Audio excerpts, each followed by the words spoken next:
Right, I'm just going to say a few quick words about Nescha for those of you who don't know. Anybody? How many people have heard of Nescha before getting any emails about this event?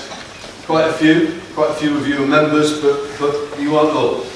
We're a voluntary organisation, a very small voluntary organisation, no staff. We want to be a respected, proactive North East organisation that listens and values and shares best practice, especially around participation and the personalisation agenda. We're really trying to make a difference in trying to shape services.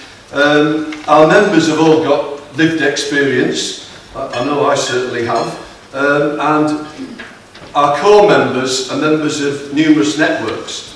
The group was actually formed in 2005 by a group of volunteers working with Skills for Care, looking initially at the quality of the social care workforce, but what was apparent to people working in that group was actually, and having done a lot of work with Skills for Care, the university, various other bodies, Job Centre Plus and all the rest of it, what was apparent was that social care and health overlap and integrate, or should do, in all sorts of ways, particularly around older people.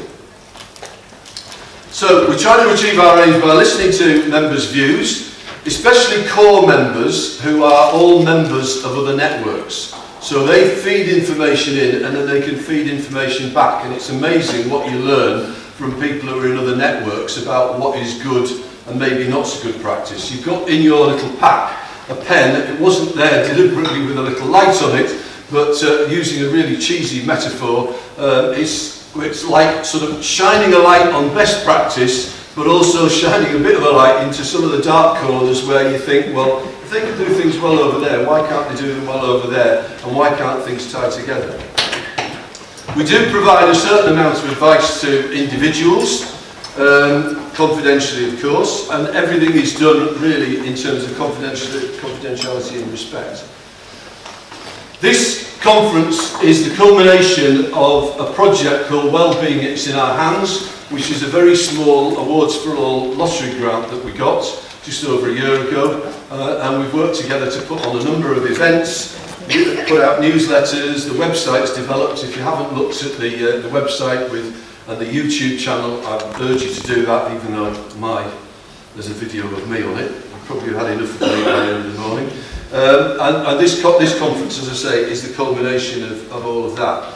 What we're trying to do at the end of this day, and we hope that all sorts of themes will come out of it, 3 key points from each workshop, that will allow us to report successfully on our project. It will enable us to increase our membership. You've all got a little form in your pack if you aren't a member already. It doesn't mean anything other than that you're going to get the occasional email. We're not going to inundate you. If you want to be a core member because you're a member of the network, that's fine. We're not asking you to do anything more than that. We want to support our members as best we can. We want to work with partners to increase. One of the key things is the best collective use of data. You're going to hear some stuff about research, you're going to hear about participation, you're going to hear about sources of data all over the place, but sometimes all those things don't come together, and that's one of the things that we want to try and help to do. It's maybe a big ambition, but we're maybe quite modest, but that's what we're trying to do.